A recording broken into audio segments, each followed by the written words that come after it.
Infra Developers Private Limited. Kerala Ayurveda treatment centre, lake avenue, Kanker road, Ranchi. Little wing school, Krishna Nagar, Booti Mor, Ranchi. Yamuna Awas developers India private limited.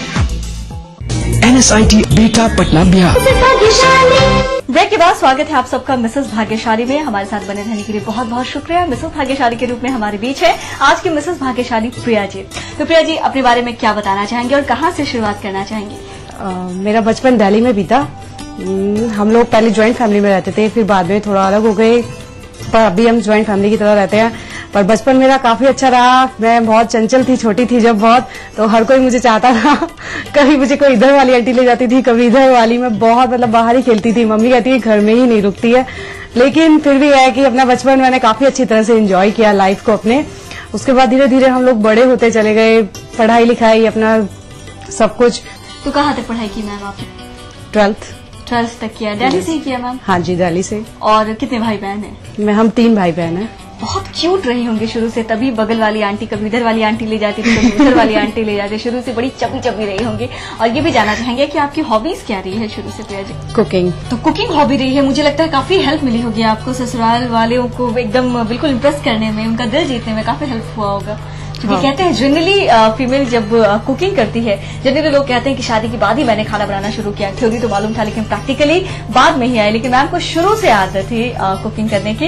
ये भी जानना चाहेंगे घूमने फिरने का शौक कितना रहा शुरू से? घूमने फिरने का मुझे बहुत शौक है। बहुत शौक है। चूंकि शुरू से आप चुलबुली हैं, तो घूमना फिरना, कॉम्पिटिशंस में हिस्सा लेना स्कूल कॉलेजों में, ये भी लगा रहता होगा। हाँ, स्कूल कॉम्पिटिशन में, कभी भी स्कूल्स में कॉम्पिटिशंस होते थे या कोई एक्टिविटीज या किस चीज में, तो मैं हर चीज में पार्टिसिपेट करती थी। गाना वाना? गाने, सिंगिंग में भी, कई एक बार स्कूल में डांसिंग में भी हुआ था, तब भी मैंने फर्स्ट प्राइज जीता था वहाँ पर भी।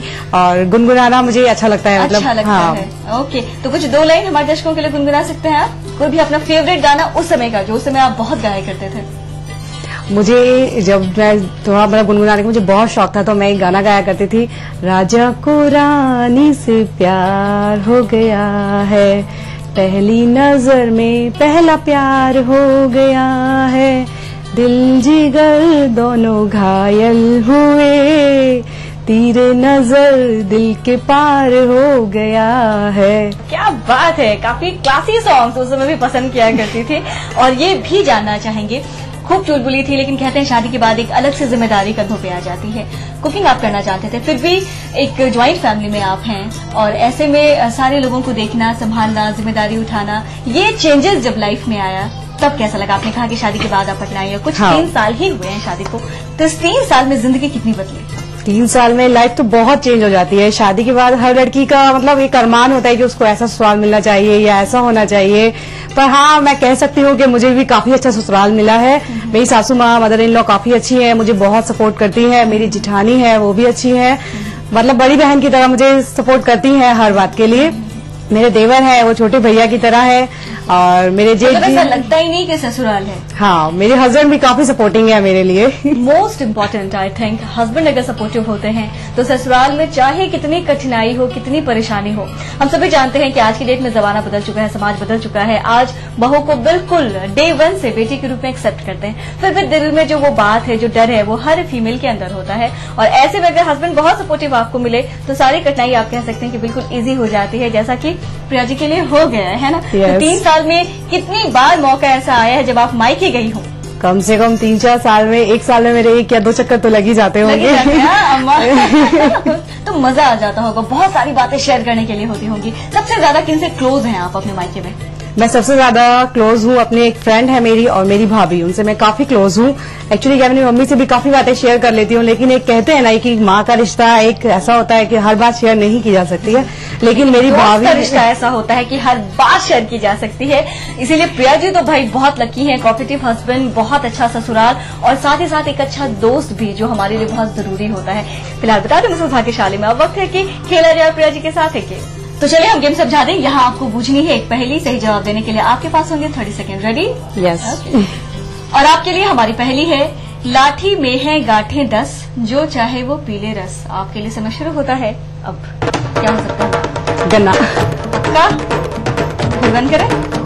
तो चलिए यहाँ घड़ी बंद कर देते हैं और बता देते हैं, गन्ना बिल्कुल सही जवाब है। क्या बात है, क्या बात है, जीत लिया है गेम। तो चाहेंगे गेम जीतने की खुशी में आप सभी दर्शकों को कोई भी यूजफुल टिप्स या सजेशन देना। अगर किसी को खांसी हो तो उसके लिए अदरक का रस और शहद और तुलसी के पत्ते का रस मिला के पीने से खांसी बहुत जल्दी दूर हो जाती है। ये नुस्खा तो बहुत पुराना है, लेकिन लाख टके का है साहब। आज के भागती दौड़ती जिंदगी में आप कह लें, ये सारी चीजें हम भूल जाते हैं। पुराने नुस्खों को याद करें और दवाइयों से बचें। फिलहाल बता दें मिसेस भाग्यशाली में क्योंकि मैम ने गेम जीता है, गिफ्ट तो बनता है, मंगवा लेते हैं इनके लिए प्यार से। तो ये रहा आपके लिए गिफ्ट, बहुत बहुत मुबारक हो। Thank you ma'am. हम सभी दर्शकों को बताना चाहेंगे कि अगर आप भी अपनी जिंदगी के कुछ यादगार लम्हों को शेयर करना चाहते हैं, हमारे साथ बनना चाहते हैं मिसेस भाग्यशाली, तो देर ना करें, जल्दी से करें हमें एसएमएस करने के लिए टाइप कीजिए MBG स्पेस अपना नाम स्पेस अपना पूरा पता और उसे भेज दें 56265 पे। आप हमें मेल भी कर सकती हैं। हमारा ईमेल आईडी है egvmrsbhagyashali@rate.gmail.com। आप हमें फोन के द्वारा भी संपर्क कर सकती हैं। हमारा नंबर है 9934260220। अब आप हमें फेसबुक पे भी ज्वाइन कर सकती हैं, तो जरूर हमें ज्वाइन करें। अपनी बहुत सारी मन की बातें हमें लिखकर भेजें और हमसे जुड़े रहें। फिलहाल बता दें मिसेस भाग्यशाली में अब वक्त है के लिए हम एक छोटा सा विराम, कहीं न जाए हम बस यूं गए और यूं। देखिए ETV बिहार झारखंड सभी DTH प्लेटफॉर्म पर, डिश टीवी पर चैनल नंबर 827, एयरटेल पर चैनल नंबर 287, टाटा स्काई पर चैनल नंबर 164, बिग टीवी पर चैनल नंबर 417, वीडियोकॉन पर चैनल नंबर 778। देखिए आपका अपना चैनल। संगीत की मीठी धुन से, कोयला के खानों से रची बसी ये है झारखंड। यहाँ की राजनीति के दांव पेच क्या है, जनता का सूरत हाल। यहाँ पर जनता पानी के लिए त्राही त्राही कर रही है। कला और संस्कृति के रंग के साथ खेल का मेल। जानिए खबरें झारखंड की। जोहार झारखंड में इन समय पर इस न्यूज के सह प्रायोजक हैं little wing school, Krishna Nagar, Booti Mor, Ranchi. Kerala Ayurveda treatment centre, lake avenue, Kanker road, Ranchi. Grizzly Vidyalaya Koderma. World famous Forme mobile for me. Taurian world school, 2 कदम आगे। NSIT Bihta Patna Bihar. Agrani infra developers private limited. Your dream comes true, NSIBM Jamshedpur. बढ़ रही है जनसंख्या, घट रही है जोत, ऊपर से महंगाई का बोझ। विश्व बाजारों में जारी है प्रतिस्पर्धाओं का दौर। कृषि उत्पादन और आमदनी बढ़ाने की होड़। हम बताते हैं आपको कैसे करें कम लागत में अधिक उत्पादन। उन्नत बीज, नई तकनीक और विविधीकरण से बनाए संपूर्ण, समृद्ध और खुशहाल भारत। अन्नदाता देखिए हर रोज सुबह 6:30 बजे। राजनीति कोई भी हो, घटना कैसी भी हो, खुलासा सिर्फ सेंट्रल हॉल में। खबरों पर जानकारों से बेबाक बात, गपशप, सियासी सवाल, राजकाज और सुर्खियां एक ही प्रोग्राम से देश, समाज और राजनीति की पूरी तस्वीर देखिए। सेंट्रल हॉल सोमवार से शुक्रवार रात 8:30 बजे और 11:30 बजे ETV के सभी हिंदी चैनल्स पर। इस कार्यक्रम के सह प्रायोजक हैं Your dream comes true, NSIBM Jamshedpur. पूरे परिवार का हेल्थ टॉनिक आइडोफॉल में। आप हेल्दी, इंडिया हेल्दी। गोल्डन 777 कब्जा, मजबूती में बेमिसाल। NSIT Bihta Patna Bihar. Vector classes, बोरी रोड क्रॉसिंग, पटना। प्राचीन संस्कृति की पहचान लेकर आज का बिहार बढ़ चला है नई दिशा में, नई आशाएं लेकर। और उस राह पर घटी हर एक घटना करती है असर जनता पर, प्रदेश को देती है नया मोड़, तय करती है आगे की राह। इस तरह बनती है खबर, अपने बिहार की खबर, अपना बिहार इस समय पर। इस न्यूज के सह प्रायोजक हैं grizzly Vidyalaya Koderma. World famous Forme mobile for me. Taurian world school, 2 कदम आगे। Agrani infra developers private limited. Kerala Ayurveda treatment centre, lake avenue, Kanker road, Ranchi. Little wing school, Krishna Nagar, Booti Mor, Ranchi. Yamuna Awas developers India private limited. NSIT Bihta Patna Bihar. Break के बाद स्वागत है आप सबका मिसेस भाग्यशाली में और हम हैं आज के मिसेस भाग्यशाली प्रिया जी के साथ। लेकिन इससे पहले कि प्रिया जी से हम और भी ढेर सारी बातें करें, प्रिया जी हम बता दें कि आपके हस्बैंड से हमारी बातचीत हुई है। आइए आपको दिखाते उन्होंने क्या कहा आपके बारे में। नमस्ते। नमस्ते। सबसे पहले तो आपका नाम जानना चाहेंगे। राहुल खंडेलवाल। और राहुल जी कुछ 3 साल हुए हैं, कितना जान पाए अपनी पत्नी को 3 सालों में? 3 सालों में तो मैं अपनी वाइफ को बहुत अच्छे से जान चुका हूँ। जो कहते हैं ना कि first impression is the last impression, तो किसी भी इंसान को समझने के लिए आपको 1 मिनट भी काफी है और नहीं समझ पाए तो आप 3 साल में भी नहीं समझ पाओगे। तो मैंने इन 3 सालों में अपनी वाइफ को इतने अच्छे से समझ लिया है कि मुझे लगता है कि उससे बेस्ट वाइफ मुझे इस दुनिया में और कोई नहीं मिल सकता। क्या बात है, क्या बात है। और ये भी जानना चाहेंगे सबसे अच्छा प्रिया जी के अंदर आपको क्या लगता है? वो तो आपको मैम बता ही चुकी है, वो कि उनकी हॉबी है कुकिंग बनाना और किसी भी हस्बैंड को खुश करने के लिए उसका दिल का रास्ता जो कहते हैं ना कि पेट से होकर गुजरता है। तो इन सारी बातों में क्या लगता है कि कभी मन में ऐसा आया कि मेरी जॉइंट फैमिली है, क्या पता पत्नी ऐसी आएगी या नहीं आएगी, सबको संयुक्त रूप से लेकर चल पाए? हाँ, शादी से पहले ऐसा लगता था, लेकिन प्रिया से मिलने के बाद और जब मेरी शादी हुई तो वो घर में आई तो मुझे ऐसा कभी फील नहीं हुआ कि ज्वाइंट फैमिली में एडजस्ट करने में उसको कोई प्रॉब्लम है। यानी आपके साथ साथ परिवार का भी उतना ही ख्याल रखते हैं। बिल्कुल। क्या बात है, सचमुच बहुत लकी है प्रिया जी आप, ये बात माननी पड़ेगी। हस्बैंड ने फुल क्रेडिट दिया आपको सारी चीजों के लिए और ये भी कहा कि आपसे अच्छी पत्नी उनको नहीं मिल सकती थी। कैसा लगा सुनकर, ये बताइए। कोई वाइफ ये बात सुनेगी तो उसके मन में तो लड्डू फूटने लगेंगे, वो भी बड़े वाले। तो आपके मन में इस समय बड़े वाले लड्डू फूटने भी चाहिए। अपने पति के मुख से इतनी तारीफ सुनने का मौका ही कहाँ मिलता है। और ये भी जानना चाहेंगे कि आपके हस्बैंड ने फुल क्रेडिट तो आपको दे दिया कि सारी चीजें आपने बहुत ही संभाली और आपने कहा कि बिना हस्बैंड के कॉपरेशन के कुछ नहीं हो सकता था और कॉपरेशन उनका मिला है। इसके अलावा आप अपने हस्बैंड के बारे में क्या कहना चाहेंगे? मेरे हस्बैंड एक अच्छे हस्बैंड होने के साथ साथ अभी मेरी बेबी हुई है, वो 7 मंथ्स की है। उन्होंने मतलब कहते हैं ना कि कोई होता है कि बच्चे के लिए सपोर्ट कर पाता है, नहीं कर पाता है, लेकिन मेरे हस्बैंड ने मेरी बेबी के लिए भी मुझे काफी सपोर्ट किया है। बहुत से होते हैं कि मुझे नहीं बेटा चाहिए या ये सब जो मानते हैं, नहीं, मेरे हस्बैंड को शुरू से ही बेटी चाहिए थी और हमारी बेटी हमारी लकी चाम भी है। बहुत प्यारी है, बहुत प्यारी सी बेटी भी आई है। और आगे आप लोगों की क्या प्लानिंग है प्रिया जी? आगे हम लोगों की प्लानिंग्स ये है कि अपने बच्चे को पढ़ाएं लिखाएं, अच्छा फ्यूचर दें उसको। उसके लिए मतलब ये है कि मतलब बच्चा हर तरह से ये ना कह सके बड़ा हो गया कि मम्मी ने मुझे ये चीज नहीं दिया, ये चीज नहीं दी है। बच्चे को मैं अपनी बेटी को चाहूंगी कि हर एक्टिविटीज में, हर चीज में आगे बढ़े, कुछ पढ़े लिखे, कुछ बने मेरी बेटी, ताकि माँ बाप को भी प्राउड हो सके कि हाँ आज मेरी बेटी कुछ बन के मुझे दिखाया है, मेरे माँ बाप का नाम रोशन किया है मेरी बेटी। क्या बात है। और ये भी जानना चाहेंगे कि आपने अपने बचपन में या मैरिड लाइफ में कौन सी ऐसी चीज नहीं की है जो आप अपनी बेटी को करना चाहती हैं? क्योंकि उन्होंने कहा कि वो हर ख्वाहिश ये पूरी करना चाहती हैं जो भी इनकी बेटी चाहे। आपकी कौन सी ऐसी ख्वाहिश हम जरूर चाहेंगे जो पूरी नहीं हो पाई, करना चाहते थे आप?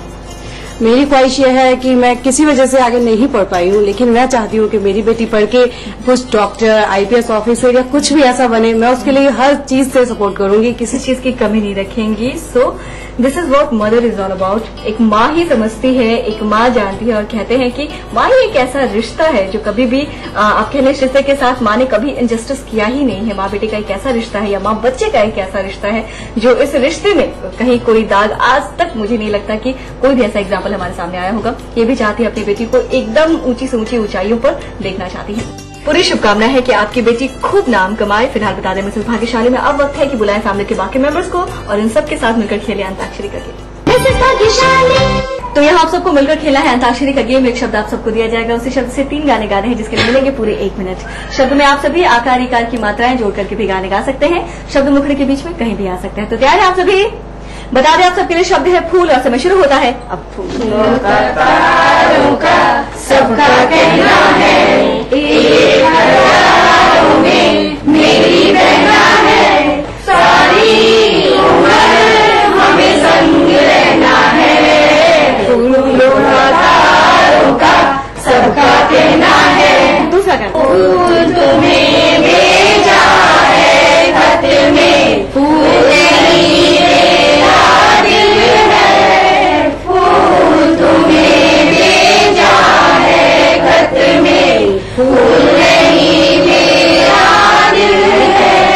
तीसरा गाना।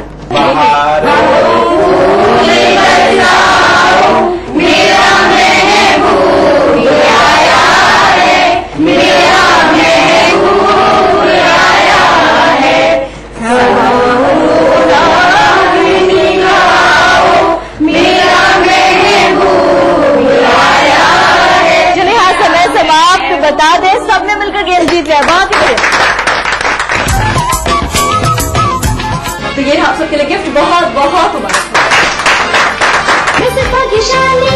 तो प्रिया जी के मिसेस भाग्यशाली बनने की खुशी में हमारे पास हमेशा की तरह इस केक को भेजा है पाल संसी हुडा मंगल पटना से। तो जाएंगे प्रिया जी केक काट कर आप सबका मुंह मीठा कीजिए।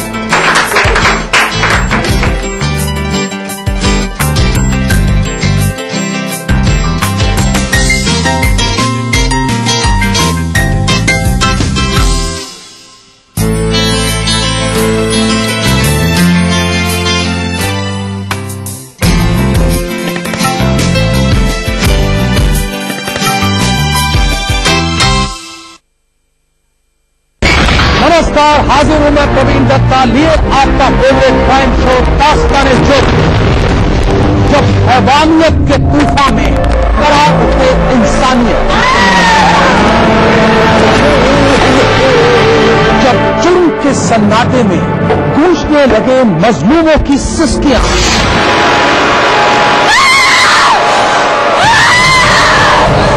तब उस खामोश जुर्म को हम देते हैं मुकम्मल आवाज और करते हैं आपको बाखबर, ताकि आप न हो जाएं किसी की खौफनाक बदनीयत के शिकार। देखिए दास्तान-ए-जुर्म सोमवार से शुक्रवार रात 9:30 बजे ईटीवी के सभी हिंदी चैनल पर। इस न्यूज के सह प्रायोजक हैं NSIT Bihta Patna Bihar, welfare group of companies, इस सुरक्षा के लिए लिटिल विंग स्कूल, कृष्णा नगर, बोटी मोड़, Ranchi. Your dream comes true, NSIBM Jamshedpur. खबरें जो बनाते हैं, जहां बनती हैं, जिनसे शुरू होती हैं, जिनसे जुड़ी होती हैं, रात 9 बजे सबकी नजर टिकी होती है न्यूज एट 9 PM पर, दिन भर की खबरों का अपडेट।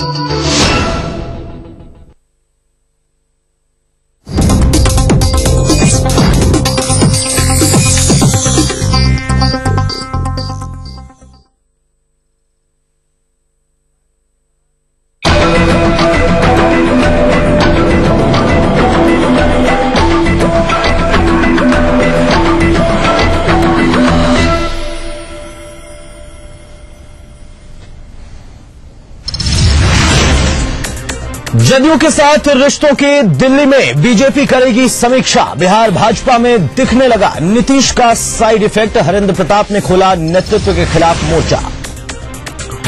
नीतीश को रिझाने में जुटा केंद्र।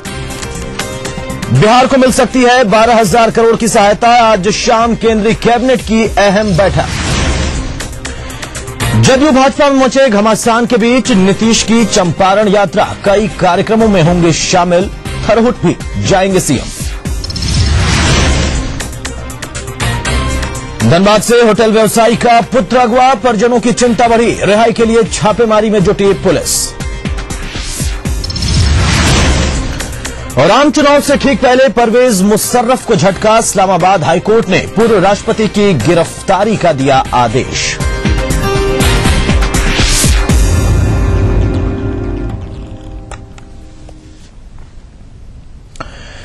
नमस्कार, ईटीवी न्यूज में आप सभी दर्शकों का स्वागत है। मैं हूं अतुल सिंह। सबसे पहले बात करेंगे परवेज मुशर्रफ की बढ़ी हुई मुश्किल की। आम चुनाव से ठीक पहले पाकिस्तान लौटे पूर्व राष्ट्रपति परवेज मुशर्रफ को कोर्ट ने तगड़ा झटका दिया है।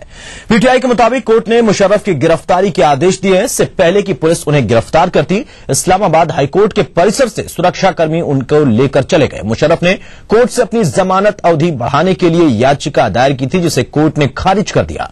आपको बता दें कि इससे पहले चुनाव आयोग ने मुशर्रफ के सभी चुनावी नामांकन रद्द कर दिए थे। 4 जगहों से उन्होंने नामांकन किया था और चारों जगह से नामांकन रद्द कर दिए, यानी कुल मिलाकर वो चुनाव नहीं लड़ सकते। और उसके बाद एक और बड़ा झटका उनको कोर्ट ने दिया। सुप्रीम कोर्ट ने यह आदेश दिया है कि मुशर्रफ को गिरफ्तार किया जाए, लेकिन उससे पहले ही सुरक्षा बलों ने उनको वहां से निकाल लिया और जब तक पुलिस उन्हें गिरफ्तार करती तब तक मुशर्रफ वहां से रवाना हो गए। लेकिन उनकी गिरफ्तारी का आदेश जरूर दे दिया है कोर्ट ने। चुनावी रेस से तो बाहर थे ही थे, अब जेल की हवा भी खानी पड़ेगी।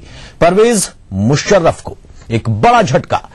4 साल बाद वतन वापसी के बाद ताबड़तोड़ हमले कर रहे थे पड़ोसी देश पर, हिंदुस्तान पर, और साथ ही साथ तमाम ऐसे मुद्दों को टटोलने की, सहलाने की कोशिश कर रहे थे, जिससे कहीं ना कहीं उनको लगता था कि उनको चुनावी फायदा होगा, राजनीति में एक बार फिर से उनकी दखल बढ़ सकती है, राजनीतिक कद उनका बढ़ सकता है। लेकिन एक के बाद एक ताबड़तोड़ झटकों ने मुशर्रफ को जमीनी हकीकत का एहसास दिला दिया होगा। पहले तो 4 जगह से नामांकन रद्द हुए, वो अभी गम उभरा भी नहीं था, उस गम से वो उभरे भी नहीं थे कि तब तक हाईकोर्ट ने, सुप्रीम कोर्ट ने यह आदेश दे दिया है कि मुशर्रफ की जल्द से जल्द गिरफ्तारी हो। हालांकि अभी गिरफ्तारी से बचे हुए हैं, सुरक्षा बलों ने उन्हें वहां से निकाल लिया है, पुलिस उन्हें गिरफ्तार करती उससे पहले ही वो वहां से रवाना होगा, लेकिन गिरफ्तारी कभी भी हो सकती है। फिलहाल मुशर्रफ के लिए मुश्किल घड़ी।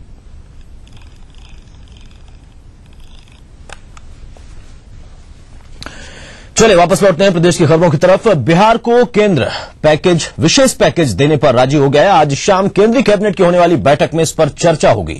सूत्रों की माने तो केंद्र बिहार सरकार को 12,000 करोड़ रुपए की विशेष सहायता देने पर विचार कर रहा है। मुख्यमंत्री नीतीश कुमार बिहार को विशेष राज्य का दर्जा देने की मांग लगातार केंद्र से करते रहे, लेकिन मौजूदा राजनीतिक हालात में केंद्र द्वारा बिहार को मदद दिए जाने से सियासत एक बार फिर से गर्माती दिख रही है, क्योंकि एनडीए के पीएम पद के उम्मीदवार को लेकर भाजपा और जदयू के रिश्तों में खटास आ चुकी है। इसके मद्देनजर कांग्रेस विशेष सहायता के जरिए नीतीश पर डोरे डालने की कोशिश कर सकती है। हालांकि 12,000 करोड़ की बात से इनकार किया था नीतीश कुमार ने। उनका कहना था कि हमने 12,000 करोड़ नहीं बल्कि 20,000 करोड़ की मांग की थी, अगर विशेष पैकेज ही दिया जाता है तब भी। वैसे तो विशेष राज्य का दर्जा चाहिए, लेकिन विशेष पैकेज जब तक दिया जा रहा है तो उसमें भी 12,000 करोड़ की सहायता राशि नहीं बल्कि 20,000 करोड़ की आवश्यकता है। लेकिन अगर 12,000 करोड़ भी इस मोड़ पर दे रही है केंद्र सरकार, तो क्या उसके सिर्फ यही मायने निकाले जाएं कि केंद्र बिहार की जनता के लिए वहां की राज्य सरकार की मांग पर यह राशि उपलब्ध करा रही है, या फिर इसके पीछे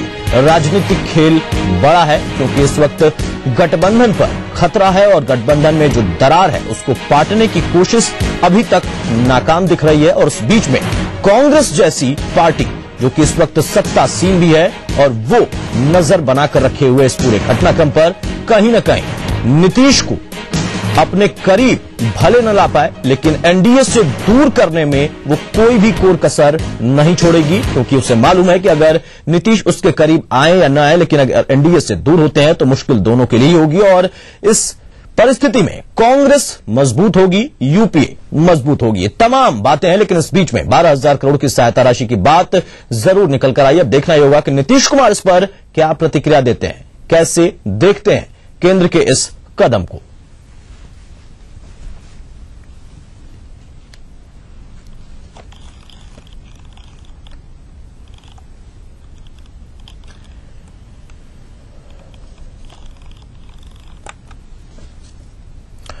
तो बिहार को विशेष पैकेज देने के सवाल पर जदयू सांसद अली अनवर ने कहा कि बिहार की जनता को केंद्र ने अब तक ठगा है और यदि केंद्र राज्य को आर्थिक मदद दे रही है तो ये एक छोटी सी पहल मात्र है।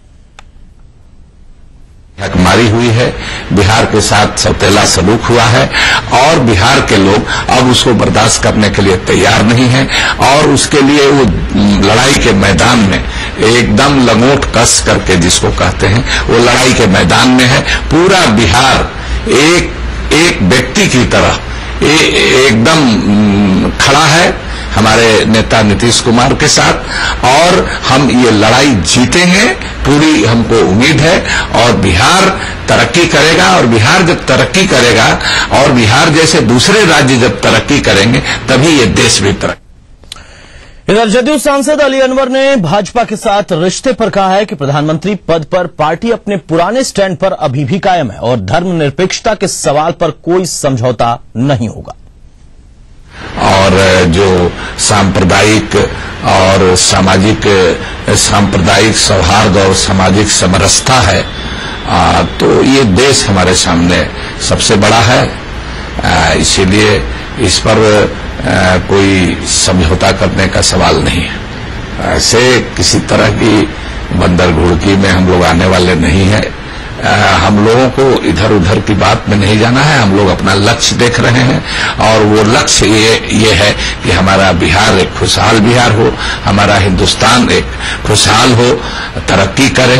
और ये तभी तरक्की करेगा बिहार और देश जबकि आपस में धर्मों के बीच, जातियों के बीच आपस में एकता, मिल्लत।